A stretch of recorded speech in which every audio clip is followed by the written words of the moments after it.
Okay, everyone. Thank you very much, everyone, for coming. Welcome. I'm very excited to introduce Jonathan Russo, who's a political reporter and podcaster, and he's going to interview Michale Coles about his memoir, Lucky Not Smart, which I just finished a few days ago and which is dramatic, wise, and funny and very enjoyable. We'll have time for questions after, and you can write them you can raise your hand or type a question in the Q&A. And with that, I will pass you along to Mr. Russo and Mr. Coles. Thank you so much, both of you. Okay, thank you, Jocelyn, very much. Okay, we're here tonight with author Michale Coles. I'm very flattered he selected me as his interviewer. I'm not sure why. Possibly it's our shared love of history. Michale Coles was born in England in 1932 and educated there until 1951, when following the start of the Korean War, he joined the Royal Navy. He served as a carrier pilot on the HMS Ocean, a light fleet carrier that provided close air support to the British Commonwealth forces fighting in Korea under the command of the United Nations. On return from Korea, he spent a further 2 years in a carrier-borne flight operation, followed by 2 years as a flight instructor. He concluded his naval career in Cyprus on the staff of the admiral responsible for Royal Naval operations in the Middle East. On leaving the Royal Navy in 1959, he married the former Joan Collins of Boston, Massachusetts, and obtained a master's degree in business administration from Harvard.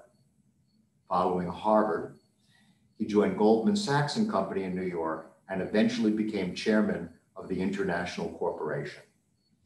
After retiring from Goldman Sachs in 1987, he went on and earned a master's degree in history from Columbia University. During his retirement years, he has devoted much of his time to not-for-profit activities, as well as studying, writing about naval history, military, and political history.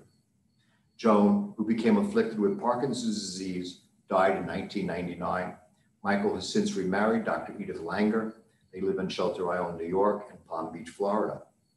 Michale also has 5 children, 4 of whom are living, and 19 grandchildren. Additionally, Michale has lots of island accomplishments. Here are some of the few. He worked with Judy Card, putting together Little Tots Playground for the school. He worked with Mark Franz to develop the present Youth Center. He was Shelter Island Citizen of the Year. He was a member and then chairman of the Community Preservation Fund Committee. He was the chairman of the Mishamik Preserve. He's also an accomplished sailor and skipper of the very, very beautiful Hinckley sloop Albion. And he's a supporter and host fundraiser for Perlman Music Camp.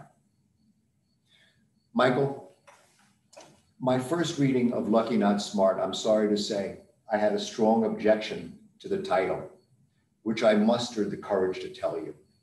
Later, I did learn that Edie, your wife, agreed with me. Frankly, the title should have been Lucky and Smart. Throughout your life, you made lots of smart choices, perhaps not reasoned out fully at the time, but smart nonetheless. Not like not being a farmer, not going to college just because it was the thing to do.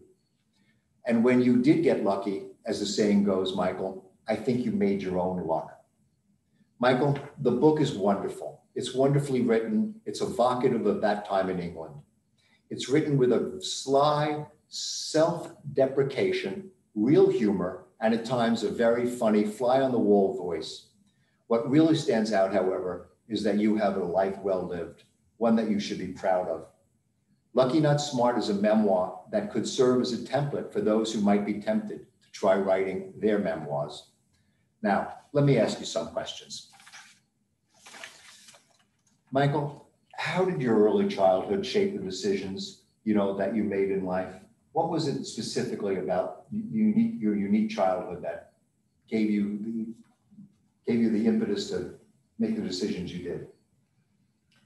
I think I was very, very lucky in my choice of parents. My mother was a wonderful woman. she taught me to read almost before I could walk, and encouraged me all my life to read. And I still believe if you can read, you can almost do anything. And I'm still an avid reader, and it is the entry point to almost any form of education. My father, he never wanted me to be a farmer. He wanted me to be able to drive a tractor because somebody had to be able to do it, and I rather loved doing it. But being a farmer, no. He was very nice about it, and he encouraged me in the things I wanted to do. He gave me a lot of help and encouragement when I wanted to go to Cambridge, and he didn't get angry when I told him I wasn't going to go. I was going to join the Navy. He was a great man, and I was lucky. In the memoir, you kind of proudly point out that you did really well in standardized tests while not really studying anything else. Somehow, when they gave you the standardized test, you aced it, but you really weren't paying any attention before that. Where did that come from? How come you had some sort of standardized test genius? No, I didn't have a standardized. What I had was a father who during the war was engaged in something called the War Officers Selection Board. Okay. And he was, one of the things he had to do was apply intelligence tests to young men who were going to be officers, and to make sure they could be officers. And these intelligence tests are not much different. What's the thing they give you before you go to college? Like an LSAT or something? Whatever the exam. Exams they give people to let them do anything in life. SATs. These were sort of SAT type papers, and he'd bring them home. And this was during the wartime in England. We had a blackout. You could barely see anything. And so we'd sit down in front of the fire and do these tests. And don't ever tell me you cannot learn intelligence tests. It's sort of the crib notes on how to get a degree. Exactly. Right? Is that what it was? Exactly. Okay. So you brought up Cambridge University. You didn't go. That was a shock to your parents. You could have gone. You qualified. Obviously, it's one of the most prestigious universities in the world. Do you regret not going? No. Why? Well, my teachers at high school thought I could get a scholarship there, and my parents were quite excited about that because they needed the money. Farming is not very rewarding, and so I went up to Cambridge to take a scholarship in natural sciences, and the first place I went to was the famous chemistry laboratory. Went in there and they gave me a pile of dirt and a microscope and a few other things. And I looked at the dirt and I looked at the people around me and I thought, I don't like either of them. That sounds awful, but I really, and I came out, I went into the local pub, had a beer, called my father and said, I'm not going to go to Cambridge. And he was so nice about it. Then about 3 weeks later, he started saying, okay, what are you going to do? And they led on to other things. But at any rate, that's what happened to Cambridge. Okay, so we're not going to Cambridge. Your father's kind of okay about it. He did sound like a wonderful man in that. He was. He gave up his stockbrokering career, which your family had been in since the Middle Ages or something. Right, but yeah. Yeah, and then to be a farmer, which was pretty radical in the 1930s in England. But where did the sea career come in? Okay, what made you decide you wanted to go to sea? Where did that come from? My mother loved the sea. She was a huge fan of the Royal Navy. She had friends who were in the Navy. Okay. She knew all about the ships and what they did and where they did. And at the time that all this was happening, we were living in Devonshire, which is the southwest part of England, right near Plymouth, which is one of 3 or 4 big British naval bases. And so she loved to watch the ships going in and out of it. And so when I was being pushed to find something to do in my life, right. She didn't say, why don't you join the Navy? But when I said, I think I joined the Navy because a good friend of mine wanted to join the Navy, and he was having trouble with the exams. And he said, and they sent him a letter saying, why don't you learn to fly? Right. He said, this is an insult. I want to be in the Navy. I don't want to learn to fly. I read the letter and I thought, well, this is really interesting.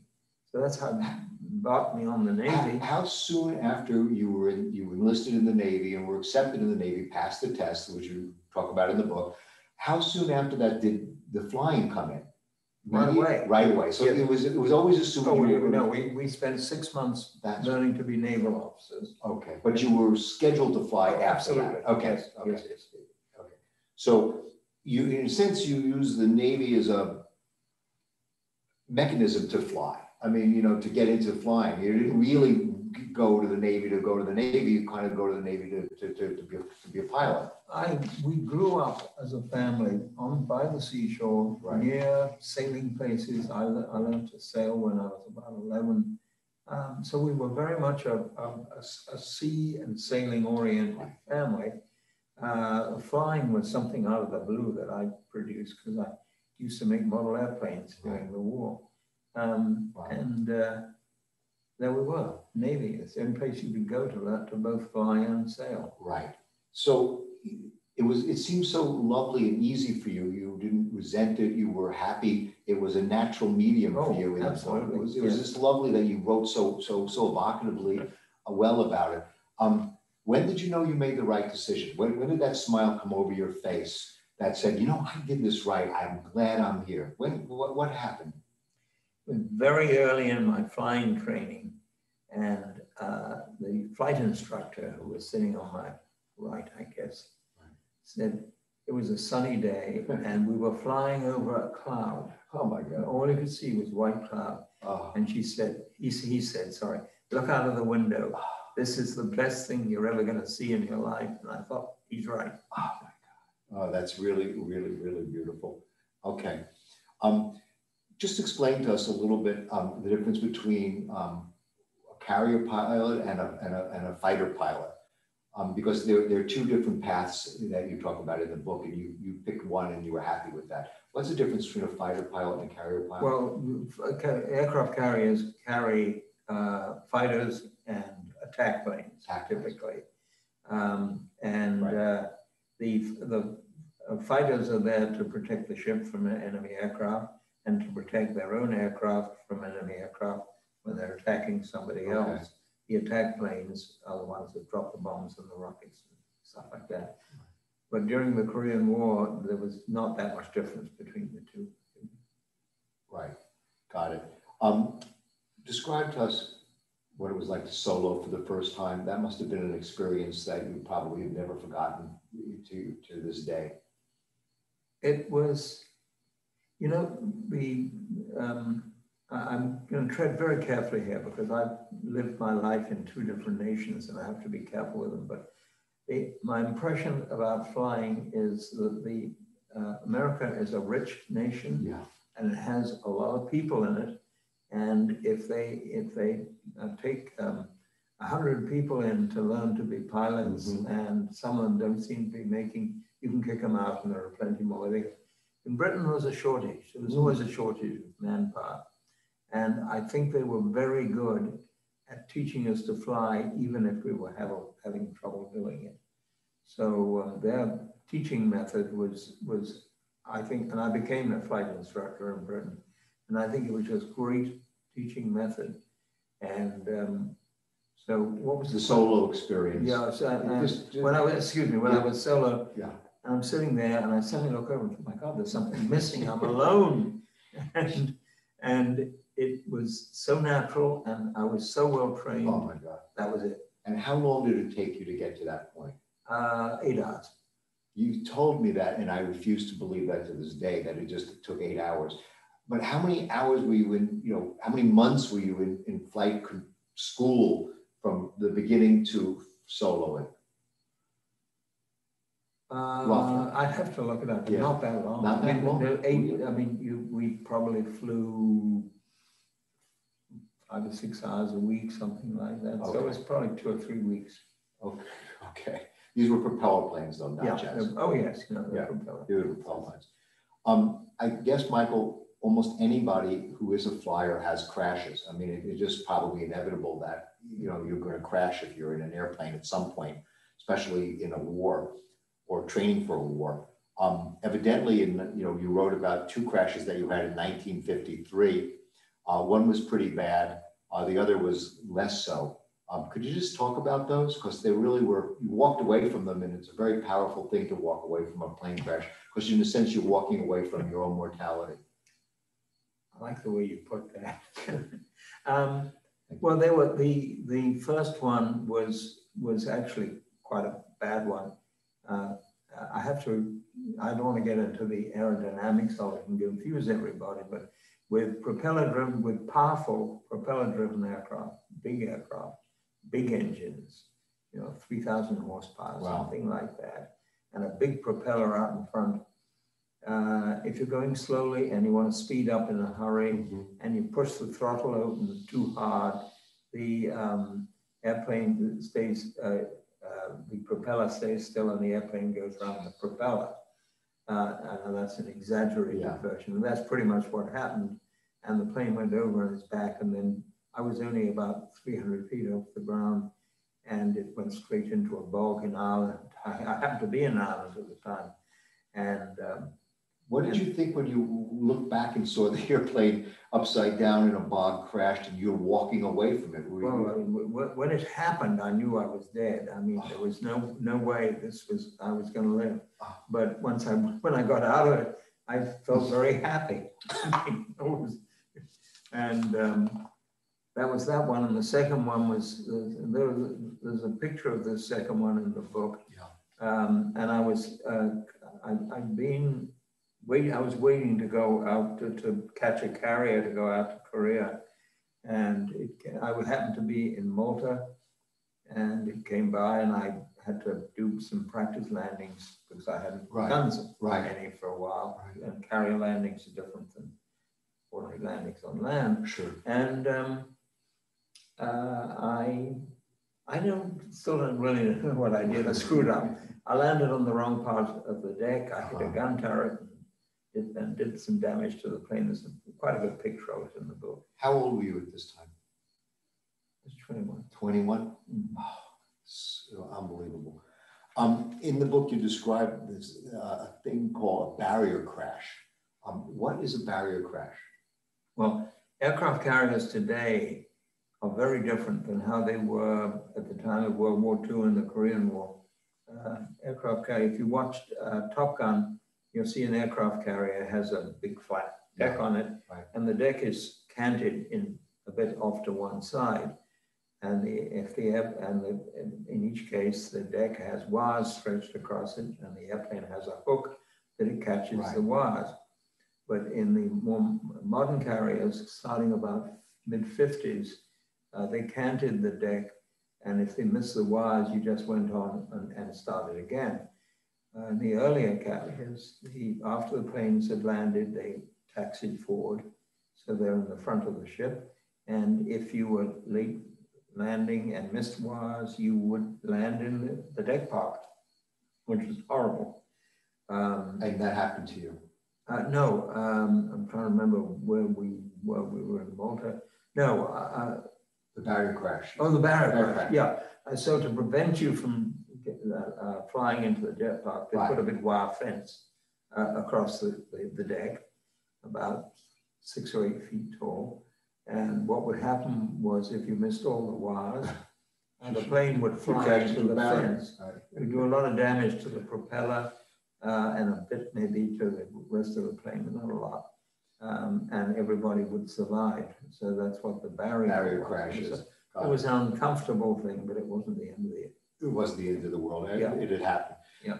Michael, for some reason, and I don't know why, but it's fine, your editor of the book, who is a very, very good editor, is very intrigued by this RATO thing. And she wants us to talk about the RATO. I think it's fascinating too, but to make her happy, what is RATO?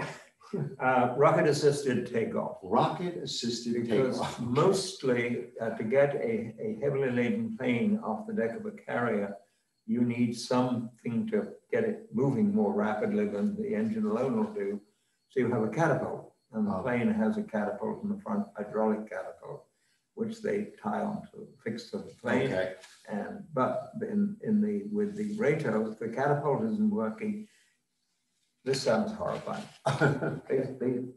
They strap, I think it's 3 rockets each side of the plane. I can't believe it. Light the fuse. And if you're lucky, the rockets go off and take you off the deck and you're flying. If you're unlucky, and there's a bit of this book, very sad part of the book, where the guy was unlucky and crashes into the water and dies. Michael, were there pilots that could just not learn to fly on an aircraft carrier? I mean, they just couldn't do it, and so they were eliminated? I mean, it's that specialist skill? Yeah, there were some who couldn't handle it. And so they gave us a certain amount of time. I think it was 4 or 5 weeks to qualify to fly off, to do deck landings on a carrier.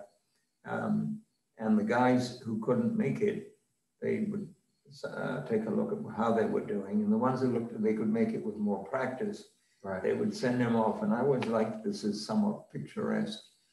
There was a place, and the plane was guided onto the flight deck of the aircraft carrier. Okay. And you watch World War II movies with a guy with paddles who will tell them which way to go. So they have to train the guy with the paddles. And he is sent off to a place where planes will just go round and round and round and round. He will wave them in. And those planes were known as the clockwork mice. So there's this rather odd phrase, what happened to so-and-so? Well, he didn't make it this time around. So they've sent him to the mice. Oh, God. And it sounded like he was being eaten by mice. Right. But he wasn't. No. The action that you saw in the war was in the Korean conflict. Yeah. And that was a United Nations sanctioned conflict. I think there were 40 or more countries that actually sent troops to Korea as a United Nations effort. Here you are, British kid, you're part of the British Navy, flying for the British Navy. Now you're in Korea, pretty far from home. This is the European theater. What were your political, emotional thoughts about the Korean conflict? Well, this is all taking place in the early 1950s. Yes, it is. And those of us who'd been to school in the late 1940s and United Nations then was a very important part. We were sold it as schoolboys, and willingly we believed in it as a solution that there would be no more war. Right? The United Nations was going to step in and stop things. And we believed we had United Nations Day every year and things like that. And I still do believe in it. I think it's a wonderful thing. It doesn't do quite what we hoped it would do, but it does a lot. Yeah. So the, I'm sorry. Oh, yes. And so we were officially fighting for the United Nations. And I felt pretty good about that. Right. Yeah. Right. So, and was there a lot of coordination with the other countries? Did you frequent? I know we'll get to the Americans in a minute, but what about the Turks and the Italians and the other soldiers? Did you feel part of a multinational army? Well, we weren't an army; we were a navy, and the navy's sending a navy to Korea was a pretty expensive thing. Yeah, right. So the people who actually did it, the French could have done it, but they were really busy in Middle East. Right. And in Indochina. Indochina, yeah, and that's what I really had in mind. We could do it because we already had we mean the British, a fairly big navy and one that had good aircraft carrier, because they really needed aircraft carriers out there. We were, all of us basically had been already, our training had been NATO oriented, North Atlantic Treaty Organization. So we could land on each other's ships. Oh, okay. It was very, very sympathetic kind of thing. Except one thing. You described in the book that they pretended they couldn't understand you. The United States air traffic controllers either pretended or they really couldn't understand you, the British accent. What was, so yes, there was a lot of coordination, but there's also a little bit of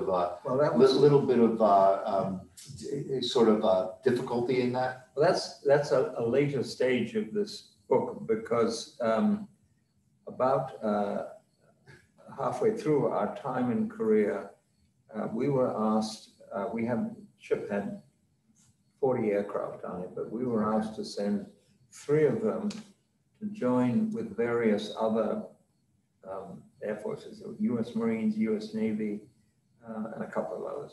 And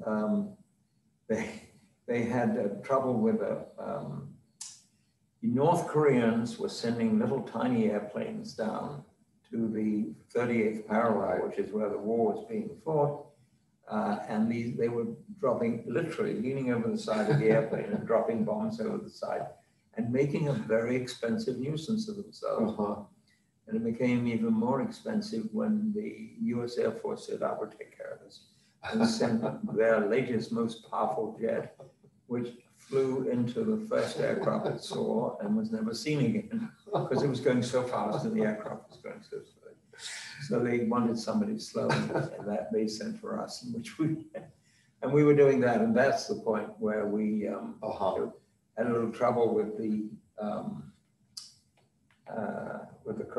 people who were directing. They were mostly Marines, who were mostly from the deep south.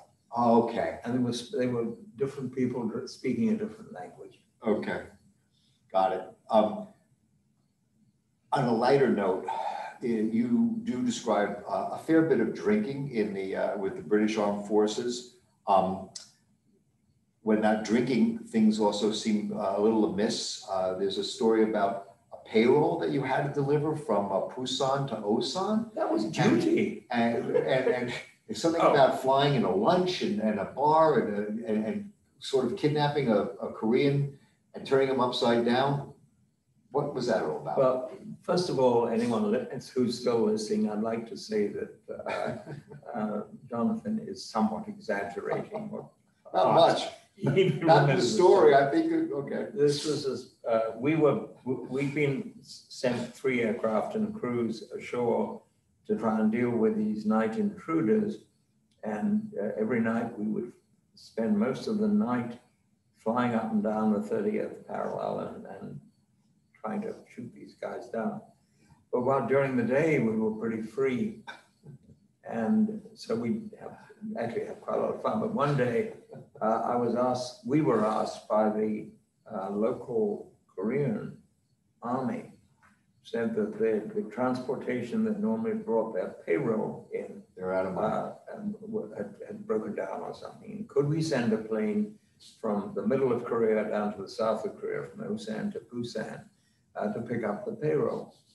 So my boss asked me and told me to do it, and I said this sounded fun. And it had nothing to do with drinking. I just wanted to tell you, drinking is not involved in this story. Okay.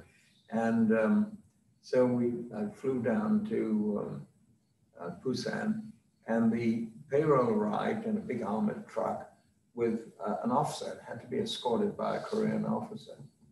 And I'm flying a single engine airplane that has a seat in front for the pilot and a seat in the back for somebody who we would call an observer. And when I looked at the Korean officer, I looked at the money, I thought, this isn't going to make it. So we put the officer in first, sitting down low, and we stacked money all over him. And finally filled up the cockpit, closed the lid, and he was just inside. And took off. And now I'm ashamed of myself, and I will admit it. It was a beautiful day. And one of the most joyful things about flying, for me anyway, was in an airplane, was doing aerobatics, was just turning it upside down. The Top Gun. No, come on. Just having fun. So I forgot all about the guy in the back seat. And so we got halfway between Busan and Osan. And then we reached our destination, and I did a few slow rolls and a few this and a few that, and we we reached Osan and landed, and the Korean guard with armored trucks and things were waiting to get their money. And the guy had passed out, and I felt very badly about that. But before passing out, he had left most of his breakfast all over my cockpit. Yeah. And so we set his soldiers to cleaning up the mess. And the money had to be laundered, shall we say? Well, I did like to use that word in the book. The money had to be laundered. Yeah. So in any event, that's the end of that story. Okay. All right. We're going to kind of get off drinking, but not until I ask you one more question about it. It seems the British allowed bars on their ships. It was a standard practice to belly up to the bar for a British officer. Yes. And of course, in America, the Americans were prohibited from any form of alcohol on a ship. You could be court-martialed. Yep. Okay. So you arrive in Korea, and shall we say the circumstances are dire. There's no bedding, there's no furniture, there's basically no dormitory for you. The British sort of didn't have the budget for accommodations. So I understand. Well, it's in the book, Michael. You know, but no, it doesn't say that. There was no budget. There was no money. Yeah. We'd come in our uniforms, and that's all we had. Right. So how did you obtain accommodations? Something about a currency in Scotch? One of the problems here, which we have to tread very carefully, is that there are basically naval people and marine people. Okay. And the Marines go back to the 16th century, where I think they started having Marines. Sailors don't like Marines, because Marines are normally the ones that are called in to sort it out when the sailors behave badly. Right. So, but in any event, in this particular case, the Marines were running the air base in Korea, and they had lots of aircraft and stuff there. And they were doing a great job, but they had peculiar ideas about living. Marines always like to make life as difficult as they can. And we naval people like to make life as easy and comfortable as we can. Okay. So certainly falling out there.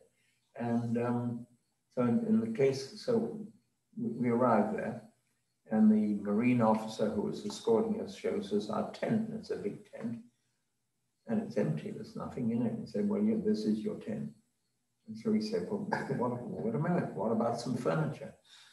And the guy says, well, there's some empty packing cases out over there. Why don't you make your own? And our reaction was that we'd heard so much about American hospitality. Something was missing in. At any rate, so like the basics. But the officer who was in charge of us all called me over and gave me a piece of paper, which he signed, and said, take this to the wardroom steward on board our ship, which was just off the coast there. And so I took off and I flew out to the ship, and I gave the thing, and about 5 minutes later, the wardroom steward appears with a case of scotch. And he brings it in, he tucks it in the back of my plane. And I come back, and my boss takes a bottle of scotch and hands it to the sergeant in front of the surly group who showed us where we were going to live but not sleep.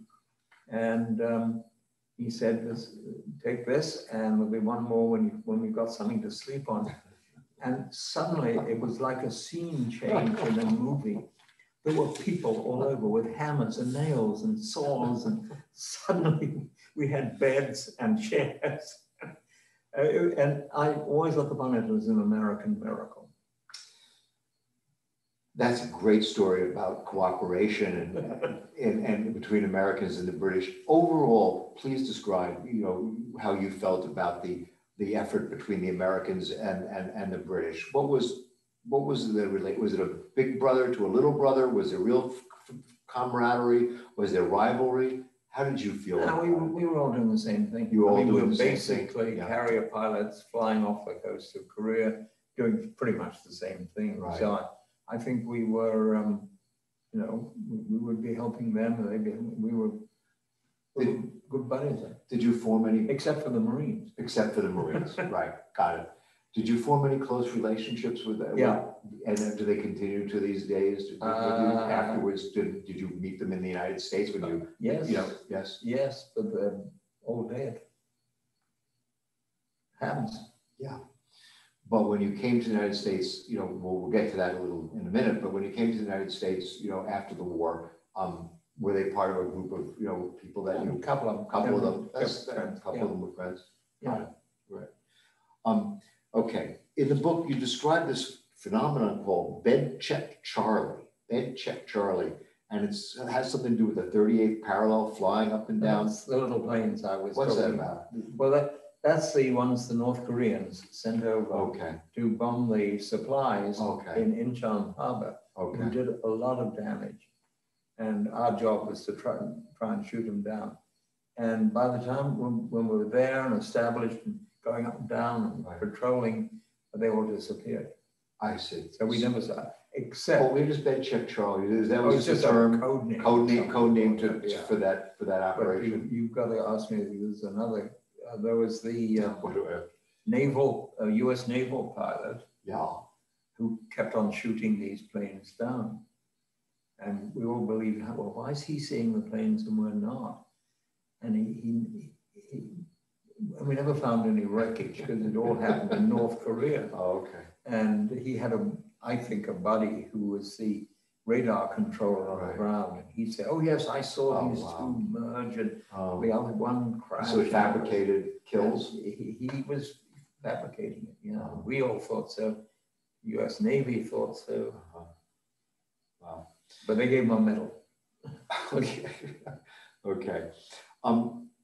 Sort of winding down the Korean conflict, the Indochina Vietnam conflict started.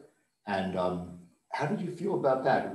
There was an effort you write about in the book to recruit you or to possibly fight with the French in Indochina. There was how did that work? Then you made a decision not to do that, and why did you make that decision? I know that's the one that is somewhat exaggerated, but the word came around that we were going to be asked to volunteer to support the French when they were having their horrible battle in Dien Bien Phu.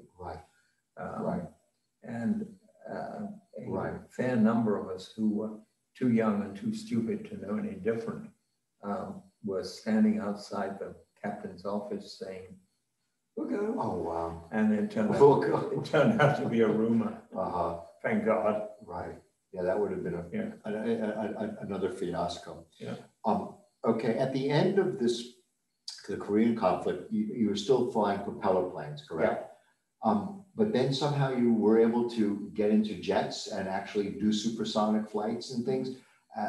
How did that transpire? My next assignment was piston engine planes, flying airborne early warning patrols. Okay. And then I wanted to get out of that. So I asked to be a flying instructor. Right.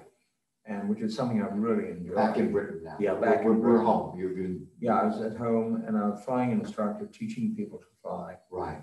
It was an extraordinary and wonderful experience. Right. And one of the things, this is about, it's a matter of maybe 4 or 5 years after Chuck Yeager had broken the sound barrier. Right. So it's because once they discovered you could do it and the plane wouldn't fall apart, it ceased to be a problem. And we all had to do this. You did. Yeah, it was so much fun. So was it hard though to make the transition from propellers to jets? I mean, there's well, that took some time, but I'm talking about the sound barrier. Sound barrier, yeah. Yes, it took probably a couple of months, something like that. A couple of months. Yeah. How many years you were 2 years you were a flight instructor? Yes, I think so. I'd have to look it up. It was something I think in the book it says about you were a flight instructor about 2 years, and that was rewarding. Oh yeah, really. Absolutely. You trained a whole new generation of pilots. A wonderful thing to do. Is it? And then of course after that they get to solo, and you go on to train the next person, right? Yeah. That's how it works. Got it. Okay. Now we're in the book. We're now in 1959. You're demobilized. You know, you're demobilized. You're done with the British Navy, British Air Force, and you've met this American woman named Joan, and you met her in Switzerland. Yep. Not mistaken. It is a wonderfully evocative story of meeting this woman and her family at the same time, which is pretty funny because most people meet their mates and then introduced to the family. You sort of accomplished it all at once, but you'll talk about that. So you fell in love with Joan and you realized you wanted to spend your life with this American woman. What did your parents think of that when you brought an American home? I think they were delighted that I was happy. They thought she was terrific. And I think they had two worries. One was I might want to live in America. And the other was because she was a Catholic that I might become a Catholic. Right. I had no intention of doing either. And I was 50% right. Well, okay. How did she get you to America? That's interesting. Well, I think she without being greedy or anything, I think she did plant the idea in my mind that I might materially be able to do better if I came to America. And she did this rather unsubtle thing that my family now still refers to as the walk. I was visiting her family, and I was staying up in Cambridge. Right. Massachusetts. Yes, Cambridge, Mass. Yes, and staying in a lovely hotel. And she said, I'll come around to your hotel in the morning and we'll take a little walk. So I said, okay, sounded fun. So we come out and I can still do it now. You come out of the hotel, and then you go down to Mount Auburn Street, I think it is. Yes. And you end up I went to school in Cambridge. Okay. And you end up on the banks of the Charles River. And then do you remember the name of the bridge? There's a bridge across the river. We call it the BU bridge or something. Whatever it is, And the other side of the bridge, and there's buildings and stuff going on. And she said, oh, Michael, look, here's the Harvard Business School. And I said, I knew what it was because there's a wonderful book by, I forget who it was, but called Sincerely Willis Wade. Tells you all you need to know about business. And so she said, let's take a look inside. And then we're walking up the stairs and we come to the placement office and she starts looking at the notices on the notice board and comparing salary. Nicely, not in a greedy way, but just kind of, and because I think she had been thinking carefully, maybe if this led to anything and we had children and stuff like that, you can need some money. You needed a real job. Yeah. But in the book, though, there's a bit of a funny, subtle conversation that goes on where you thought she was rich. No, that's later. Well, wait a minute, it has to be, I mean, she's an American, it's not that later, right? All Americans were rich. Exactly. You thought all Americans were rich, right? So. Well, that's why you're thinking of the one where we had our marriage in Cyprus, because that's where I was serving. Right, that's what I'm talking about. And we had our marriage in Cyprus.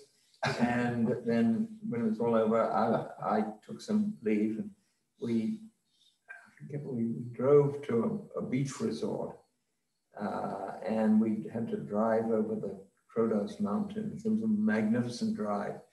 And I suddenly realized that I've been getting married and doing this and doing this. I've been burning through a lot of money. So I said, well, Joan, I'm getting a little trouble. We better start using some of yours. And he said, oh, that's terrific. My brother gave me $100 before I left to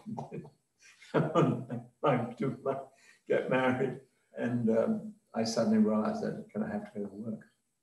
Well, and work you did, and you graduated from Harvard Business School, went to Goldman Sachs, had a phenomenal career at Goldman Sachs. We mentioned earlier you retired as the head of the International Corporation Division of Goldman Sachs at a time when that was groundbreaking beyond belief. And it didn't exist. It didn't exist. You created it. It was innovative, whatever. So, Michael, that brings us kind of to the end where we're going to wrap up and take some Q&As from the audience. My key question at this point is, Lucky Not Smart is very light on regrets. Can you just tell us if you have any? No. Isn't that? How do you deal with that? That's just, can we all be you? I mean, that's incredible. Anybody know the PF song, Me, I Have No Regrets? It's a great song. It's a French song. Okay. Michael, thank you. Is there anything else you want to volunteer? Did we cover all the questions? I would like to add just one. Please do. It's your floor. Seated behind me is my wonderful, amazing, gorgeous, beautiful second wife, who has given me enormous amount of support and care all my life. I can second that. There's no excuse. I'm an Edie fan myself. Dr. Edith Lang. Dr. Edith Lang is a remarkable human being, remarkable woman, and I'm honored to have her as a dear, dear friend. I'm crazy about her too. I guess we are supposed to technologically help us out here. We go to Q&A. I don't know how to do this, so you do it, Jocelyn. Okay, so there's a question here from Lieutenant Colonel Ken Kata, USAF retired. Did you fly any bomber escort missions in Korea? He says he's a lieutenant colonel and served as the navigator on a B-552D during Vietnam, and his daughter is a resident of Shelter Island. I don't think the United Nations had any heavy bombers in Korea that I know of. Most of the aircraft, I think, were smaller than, did not have escorts. What we did have, which was important, was to keep the North Koreans that were flying Russian jets, keep them way up north so they wouldn't come and shoot little guys like us down. And they were using F-86s for that, the Sabre. And that was the one that really turned the air tide in Korea. But we were not escorting heavy bombers that I knew of. Any other questions? Feel free. Oh, yes, Mr. Lieutenant Colonel Kata said, I believe there were B-29s there. Is his comment. I never saw them, but that doesn't mean a thing. They were B-29s were probably coming from Japan or Okinawa or something like that. There were most of the aircraft flying out of the Korean air bases in Korea that we were using were much smaller. Any other questions, anyone? There's so much to this book. If you haven't read it, I highly recommend it. Does anyone have anything they want to type in? Just give it a moment. Oh, here. From Linda Civitello, what do you think about the movies that were made about the Korean War? Any more realistic or come closer to your experience? MASH, Manchurian Candidate. She said, I love naval occasions. And 4 years ago, when I came to talk about baking powder, you and I talked about the Dunkirk Armada that was MIA. Well, I loved watching MASH. It was nothing like the Korean War I knew, but I thought it was funny as hell. I loved that. What was the other one you mentioned? Manchurian Candidate. That's mythical, but I think it was a great movie, really great movie. And Naval Occasions, she mentions. I don't know what that is. I wrote a book called Naval Occasions. When she was talking. Oh, well, I don't know. Any other questions? There's so much to this book. I guess if there aren't, we can just wrap up. Do a final plug, Jocelyn, if there are no other questions, because we've covered everything, right? This is a copy of Lucky Not Smart. You could also title it Lucky and Smart. Yes. But that's my call. Finley's Fiction. And it's in Finley's Fiction, or obviously you can order it online or somebody from Amazon. But it really, truly is a memoir worth reading. I loved the book, and I really thought it was a template for future memoirs. If I ever wrote one, I would hope to incorporate the language and the thoughts and the cadence of this wonderful book. I agree completely. I found it funny. I found it wise, and it was dramatic. It had romance. It had everything. So I really appreciate both of you coming to do this. And we got a few thank yous from our audience. And I'll say good night to everyone, and let people know that it will be on YouTube next week. So if people had to miss tonight, then they'll be able to see the interview. So thank you both very much, and good night, everyone. Library, Jocelyn. Good night, everyone. Thank you. How do we